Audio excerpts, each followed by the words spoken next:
Rolling, rolling, rolling, rolling up. Rolling, rolling, rolling up. You're not recording. I know you'd be loving this shit right here. Rolling, rolling, rolling, rolling up. No?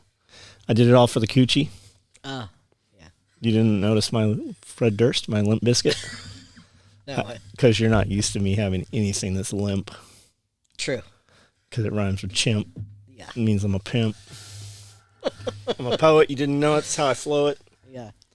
He's been stimulated since 4, so. Okay, let me let's just hit this real quick while I'm thinking about it. We are recording, right? Yeah. All you guys that like to have your own antibiotics, apparently, and I haven't looked too far into this, but it does seem to be the case, and I know they've been talking about it for a couple of years. You have about 6 months till this takes effect. They are banning any veterinary medication over the counter. You will now have to go to a vet to get a prescription to antibiotic your fish or your birds. Something had happened a while ago where you used to just be able to get it. If you had chickens coughing or anything, you just get this powder and you put it in their water. It was like antibiotics that you put in the water, and whatever chicken problems, they usually went away. You can't get that shit anymore. You haven't been able to for years. If you've got a guy at the co-op, they have some stashed usually, but it's getting much, much more difficult, and it doesn't matter why, I guess. They're going to say that people are taking antibiotics and they're building up a tolerance and it's changing the diseases. Maybe. I think it's more insidious in that they don't want you to care for yourself. No matter what you believe, the outcome is the same. You will not have access, and that stuff does lose potency over time. So just be aware of it. You might want to stock up on that stuff. I typically buy about $500 worth 2-3 times a year. So, I mean, I have some, but I would definitely get more if you're in a position where you can. Have some conversations with your doctors too. You'll find that a lot of doctors will, prescribe stuff for you. If you've never been in a pharmacy, at least the military guys, corpsmen, those, like when you go get a script from a pharmacy, they open up a big bottle and they put 10 pills or 12 pills into your little bottle. But when you, at the pharmacy level, and it could even be heavier bulk than this, but I had a bunch of bottles from corpsmen and stuff that were 500 pills each bottle. So if you make friends with a pharmacist or, a doctor or maybe somebody working overseas, missionary, Doctors Without Borders kind of stuff. But the vet med stuff was the way to go because it was inexpensive. As a matter of fact, Scully's mom had a little wiener dog, and he was getting veterinary insulin picked up for the dog, and it was the exact same insulin that he was using, as is the case with most of that stuff. You get a prescription when you actually, hey, can I see the master bottle of this? And if they're, normally they're cool, they'll show it to you. It's the same exact shit. It's coming out of the exact same bottles a lot of times. So be aware of that and plan accordingly. What was that? Me. I lifted up my foot. Wow. Did you say what the official reason was why they're not allowing pet medication anymore without a prescription? I haven't looked into it. Oh, okay. I saw somebody that their stuff's usually on point, but I've not unraveled that thread today yet. I saw it yesterday. Because you don't mess with, affluent white women with their Pomeranians, So I'm curious to know why they say that. But it's not affluent white women with their Pomeranians that are buying. Yeah, that's true. They go to the vet anyway. Exactly. I mean, you were talking about people who have their dogs on antidepressants. Yeah, that's true. Like, that's a real fucking thing. Uh-huh. Fucking insane. I'd never heard of that until recently. All right, this is pulling. What episode is this? It says it on the top. I'm looking at Panic Prepper here. Old pt1.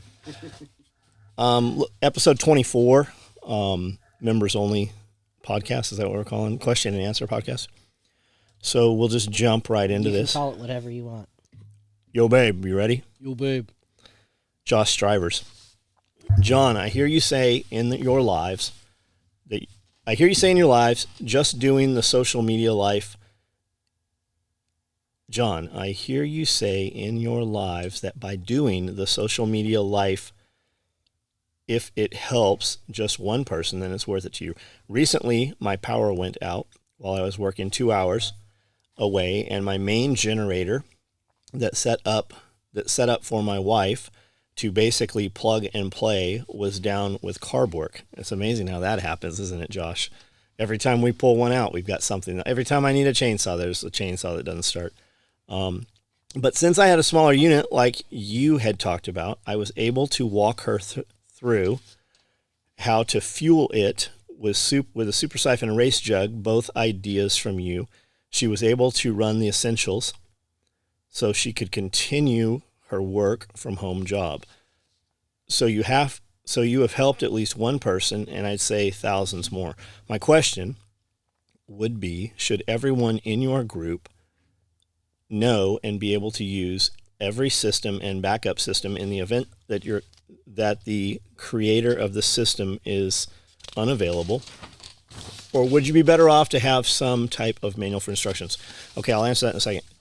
Am I super loud? Can you hear what I hear? I'm not wearing headphones. Let me put them in. Is my record volume really high, or is it just my headphones? Your record volume is all the way at the top. Okay. Your headphones Where's your volume? Right here? Your headphones are right here. Okay. Which is all the way at the top. Brandel had that because we were doing me and Jeff. Okay, are you and I equal? No. I turn mine way down. That's your headphones, but this is the record volume. Okay. Yeah. Can you turn up Ford for me? Yo, babe. Test. Can you talk a minute? Can you hear Hello? me breathing? Can you hear me? I can hear that, and you are a little hot compared to Amanda. I am. I mean, that's not what he says, by the way. She's hot, but she did marry up. Oh, fuck yes, I married up. Holy shit. Okay, because I keep hearing myself breathe. That's what I was looking for. Okay, so to answer your question, absolutely. If you are in a position where everybody can know everything, why would you not do that? For sure, do that. Also, get some laminate cards. I was gonna say you need both. You need both. Yeah, do both. And if nothing else, if your wife's like, I'm not doing this bullshit, at least get her to see it, right? Show the kids, show somebody that it's there, and how to do it. She doesn't have to. If she's not willing to do it, at least make sure she has seen you do it. I would assume there are some laminate cards. Like there's these cheat cards for ham radio stuff. Some of them are on just like credit cards. Some of them are trifolds, and they're really, really good, like really good. I would assume, and if there's not, this is a very viable business for somebody, Evan Dixon. And just do how to start the generator, right? Have it for I would start with the Hondas and then do the Predators and the Champion generators. How to start that fucking thing, how to troubleshoot it, right? Like those cheat cards. I think that would be a great idea if it doesn't already exist. But yeah, man, get her to do that. You don't even have to don't make it prep. And I don't know. I mean, maybe your wife's, not retarded. Maybe she realizes that this needs to be done. But if she's like the soccer mom, that's never going to happen. I mean, don't tell her what you're doing. Just show it to her. Hey, this is how this works, right? Get her out there for something else. But yeah, ideally, that is what you do. I was listening to Tag, Life Done Free. He was on with Toolman Tim last night, and he was saying they do this prepper group thing. They have this network, and I don't know if it's every weekend or just one weekend a month, but if you're in the group, all the people come in and flock into your location and do whatever it is you're doing. And a lot of times it's like chopping firewood or something. And Tag had a bunch of people in. And he's like, we have a guy, and his whole job during these events is just to keep the equipment running. So if you're the saw guy, or you're the log splitter guy, or you're the conveyor guy or whatever, if your saw goes down, you just go to the fix-it dude, and he hands you a saw that's ready to go, and you get back in the fight, because it's just work for 8 hours, 10 hours. I don't know what the time frame is, but they get a ton of shit done. Like there's an amazing amount of work. And I just thought that was a good idea. If he's not on your radar, you guys should be following him. We've met him. He's been here to our last event. Amazing YouTube channel. Just great dude. We did a live with him on Nicole and I did. He was on your live last night. He was on. Yeah, he did. I didn't see him comment though. He only commented once. Yeah. That's when you were like, hey, I was just on your live feed, but it froze. Yeah, I had commented his up, and my phone died. So, Nightlife Kennel. I just recently got into leather craft. Have you ever done much with leather? I'm thinking about expanding the skill to monetize as a side hustle as soon as I can. Any advice, which route to take as far as items to sell, set apart from the competition, etc.? You seem to always give very insightful advice on these matters. I saw how you helped the lady that makes horse bridles. Mm-hmm. Can't remember her business name. She's Hot Headstalls. And I actually intend to get her on and do a live cast with her. And her dude had a motorcycle shop. My suspicion, because they bought a building, moved in, my suspicion is he no longer does motorcycle stuff. So I've seen on her TikToks, so her TikToks are pretty prolific. Like they put a lot of time into them. But I saw him picking and packing orders one time, like orders. Yeah, they've outgrown the building. So I recently followed her on Facebook, and I've known about her for a while, but I thought it was like she was starting a side hustle or something. No, she's got like a full-on legitimate business. She was on a lot of my videos. She was on all of my lives for a long time, and she was caring for horses. Mm-hmm. She was working at a stable, living in the back of the stable, I thought, and she was just doing this thing, right? So she had asked. I think she had asked for a weekend off or something, and the dude like flipped his shit. Like I had seen the screenshots of the conversation. It was fucking pretty nuts. Uh-huh. And she quit, went back to mom's house, and I think she was like 16 at the time. Oh wow! Yeah. She was living at the stable facility, and her deal was she used to take like horses and kind of rehabilitate them and stuff. There is a lot of, and I haven't seen it recently, but if you look back on her YouTube, if you can find it, there's pictures of her standing on horses, riding, the horses riding around and shit. Like she's a good rider, right? And she just started building these headstalls, I guess is what it's called. And she's doing like hoof wraps. So you can kind of like bedazzle your horse, right? Yeah. And you can make it match. Well, who has horses? Fucking people with rich a lot. People. There's two kinds of people that have money. People who have no money because they have horses, and people who have so much money they can have horses. Exactly. And that's the thing, man. If your family, you know, it's usually daughters that have horses, and those horses, they like to dress them horses up, man. Just like dolls. And she could do so many different things. I would suspect she's at full capacity, like over her head. Yeah. And the next conversation, and I'm sure she has things that I can learn from her at this point now. But we need to talk about automating machines and auto tackers and stuff like that. Yeah. And then also look at the dog industry, because the dogs, like she could completely do dogs. Yeah, she could transition right into it. And probably make more money on the dog. Maybe, I don't know. But she could do the same exact thing she's doing, but for dogs. Yeah. Well, so, I mean, there's more people that own dogs that they want to dress up than horses. I mean, whatever that is. Correct. It could be, you know. Correct. But yeah, she's doing awesome. So what should you do? So I looked at doing a lot of leather. I do hybrid leather. I make leather stuff in a manner that I don't have to build it the way you build leather shit. Meaning like flat. I do bags where the leather is a flat piece and I can sew all my webbing and stuff onto it. So I don't have to have a skiver, for people that don't know what that is. When you take leather and sew it together, typically when we sew a product, we sew it inside out and then we flip it. Well, the leather that I like to use is very stiff. And when you flip, you can't flip it, number one. And if you do, it leaves these marks all over, like these scuffs, right? So then you got to restain it or apply something to it to kind of make it all look uniform. So a lot of times you're going to use what's called a skiver, and it basically shaves the leather down very thin, and then you glue it together. Most of the leather products you see are glued together, and the stitching, while the stitching is there to hold it together, the stitching is there more for decoration, the look of it, yeah. And then you got to use a cylinder arm machine, which I also have not bought. I probably will buy one. But where's your money at, right? It's like you got to get shot up to get in the rap game. 50 Cent, nobody knew who the fuck 50 Cent was till he got shot a bunch of times. And that's what I'm about to tell you, right? You got to do the bullshit in order to build the name to do the real shit, the money. But the wallets, right? So when you start out, you're going to use these, you know, fucking stamps, and you're going to cut the corners, and you're going to do all this bullshit with the hammer.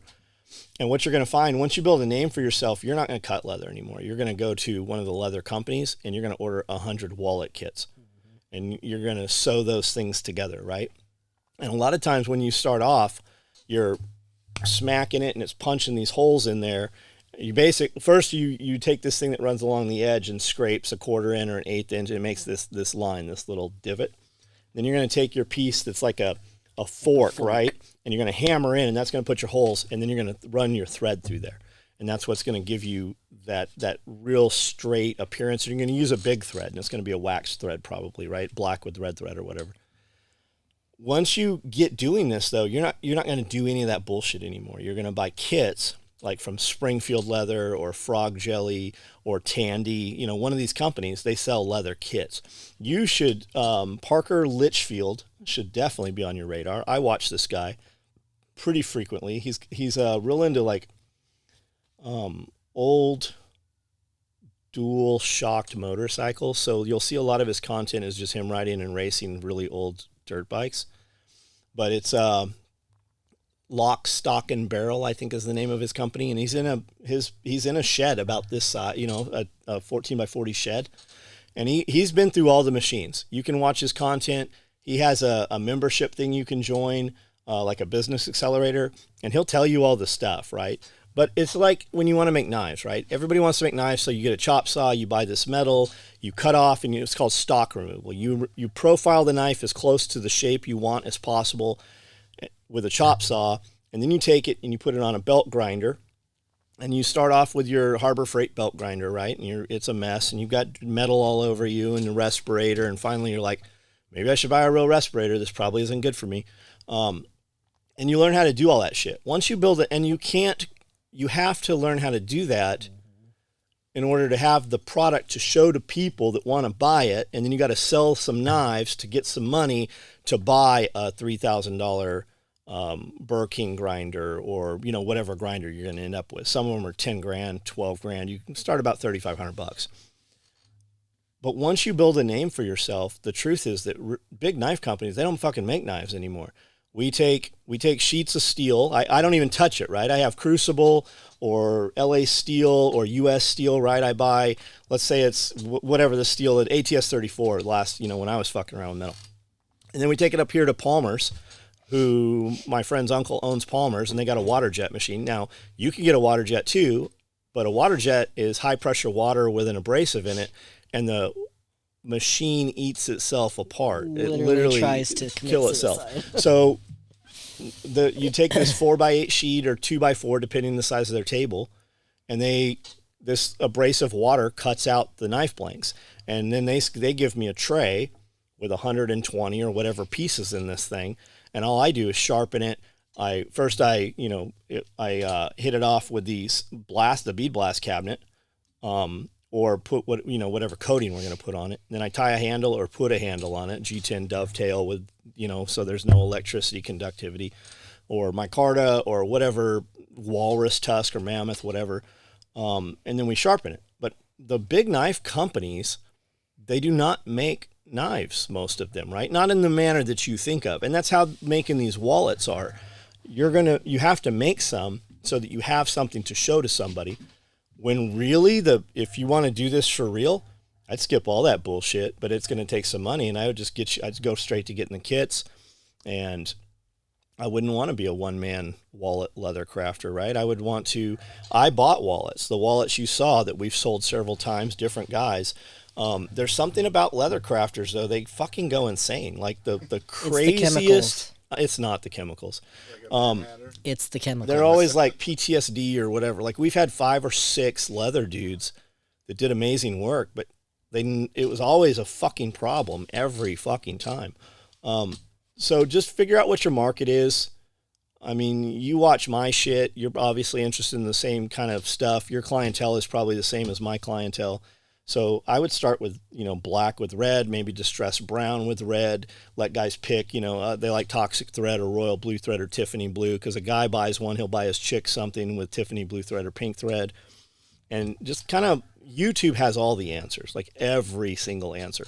If you have a Tandy local, you can go in there. They're very helpful. Mm-hmm. And they do have like wallet kits and stuff like that. But start with something, and then just get a little bigger and a little more intricate. That's all you got to do. I mean, could you build a bag like I build and get $1,000 for it? Probably not, because you don't have the name yet. Yeah, you don't have the audience. Maybe you could, but you don't have that audience, right?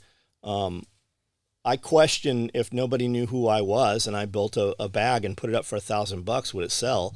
I don't know if it would, right? I've got that 35 years behind me, and no matter how I sit down with dudes come in and want to learn how to sew, or like I thought we should do some different things where we get some other manufacturers together, but I fucking sew better than like when I sew colored thread, right? We go back over that 2-3 times, but when I sew that motherfucker, a lot of time my needle goes through the same fucking hole.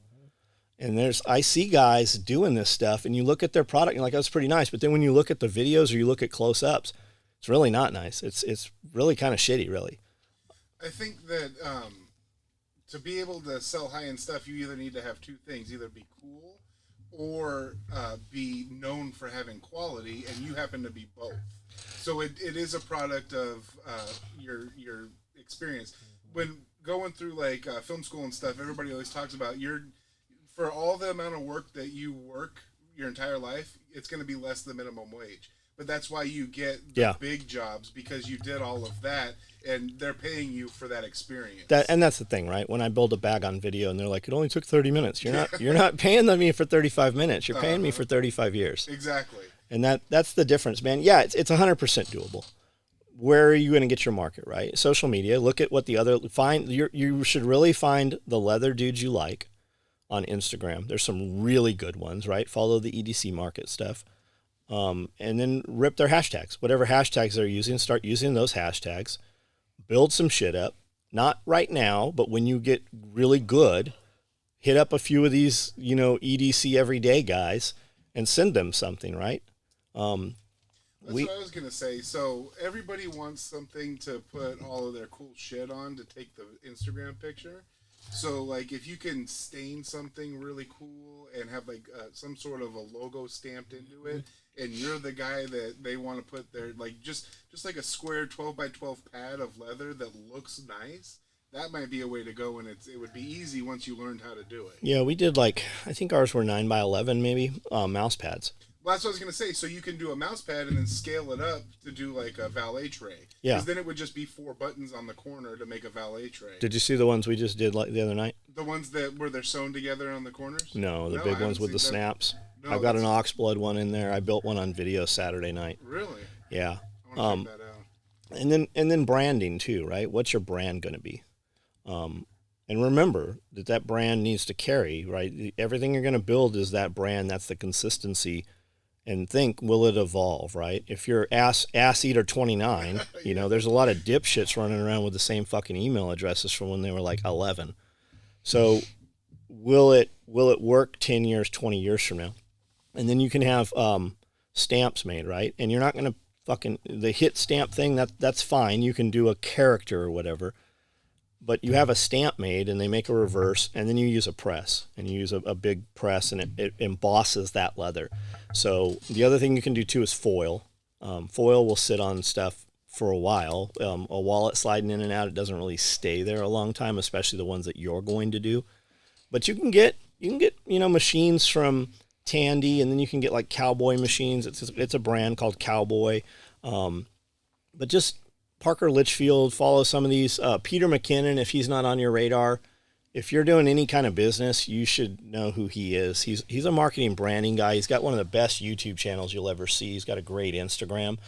But what you don't realize is Nike and Sony fly him out to do their videos, right? He does amazing His photography work. Is the best. But he's big in the like EDC stuff, and then he just likes to carry cool shit. And he's tight with a couple of these like lifestyle leather guys, right? These real high end dudes, real cool shit. So just start there and look around, and you can.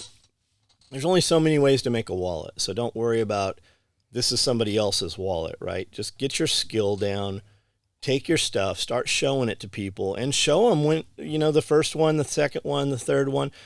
Put it on social media. Show that shit. Because that's your history. People are gonna go look back at that and they're gonna see the improvement. So just keep that in mind. Stephen Peoples, hey John and Amanda, what do you think of the Forerunner? I fucking love it. I've been thinking about buying one of the TRD Pro models. You should. for a little while now and was curious to what you thought about it. Thanks for the great content and the hard work it takes to produce it. So I don't know what you look like. It's not a big truck, okay? Are you coming from a full size to the Toyota 4Runner? You might not like it. When I went to buy the Tacoma, and the Tacoma inside, so the Tacoma is identical to the 4Runner.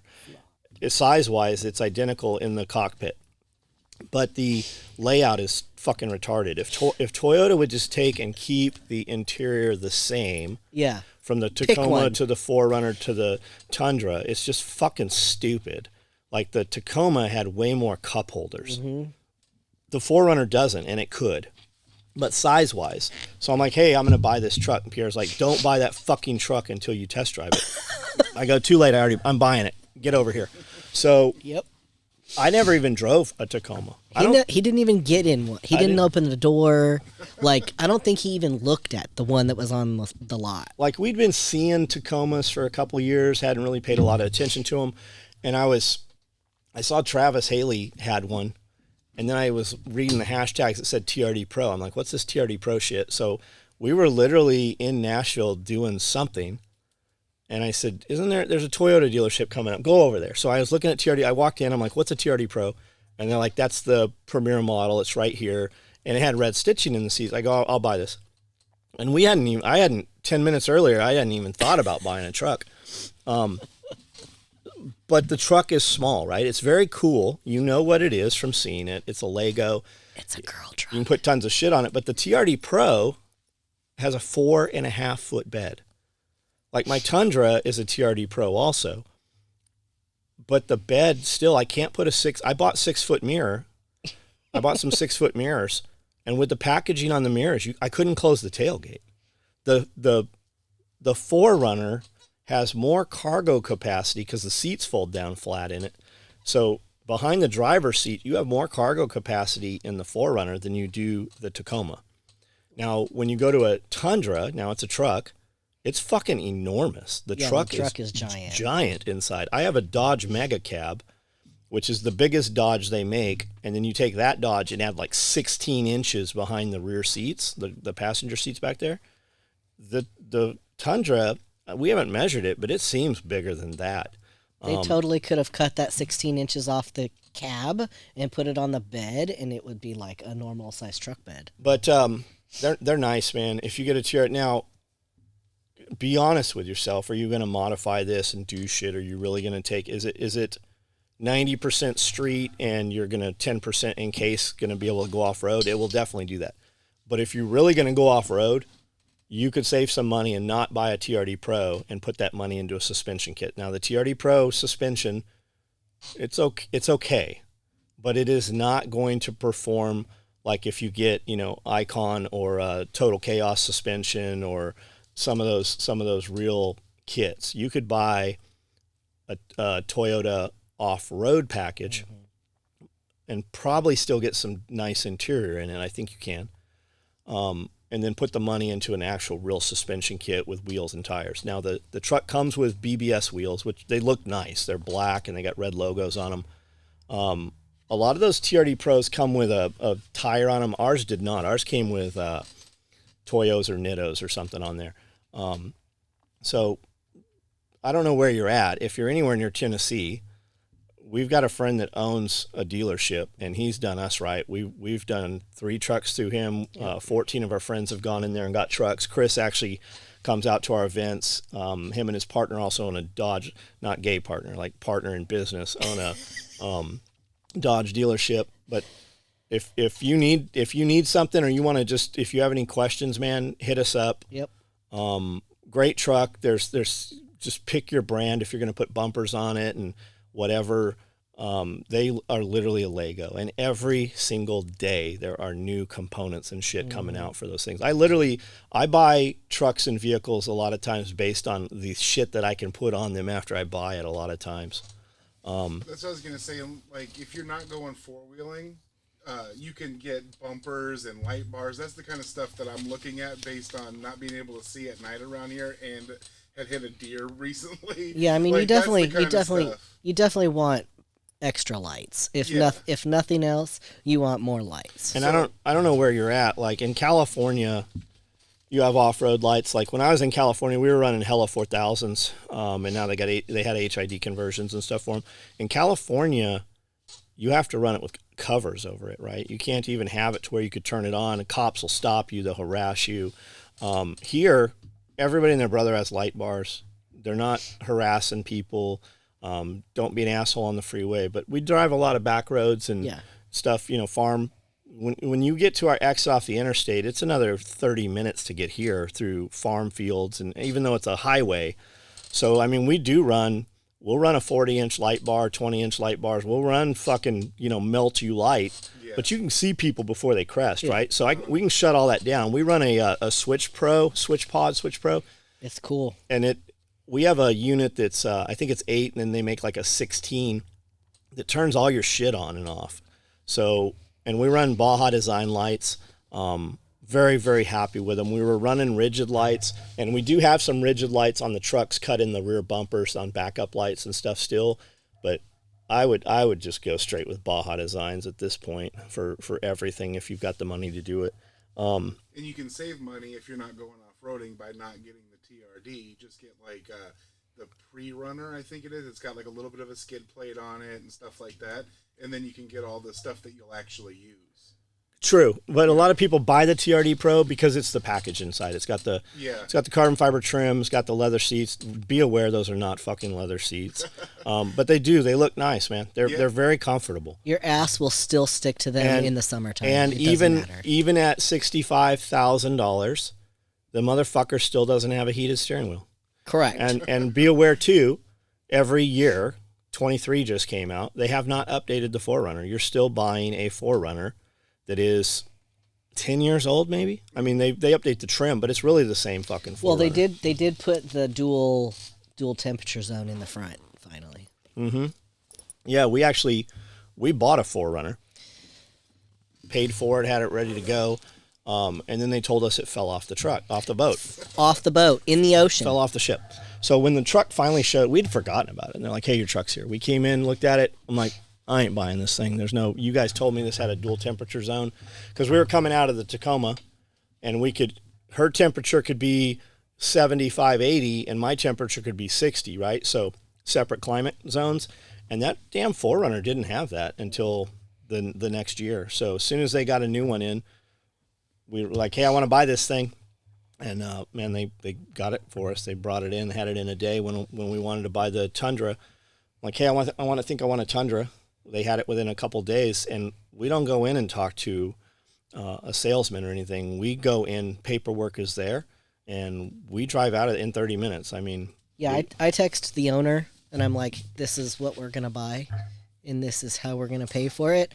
And by the time we get there, the paperwork is ready to go. We walk in, we see him, we sign, and we're done. And that's like, when we went in the first time, we were talking from salesman to salesman, and I'm like, Pierre's like, "Look, go get the sales manager." And the sales manager's super cool. She drives, she's got a couple Porsches.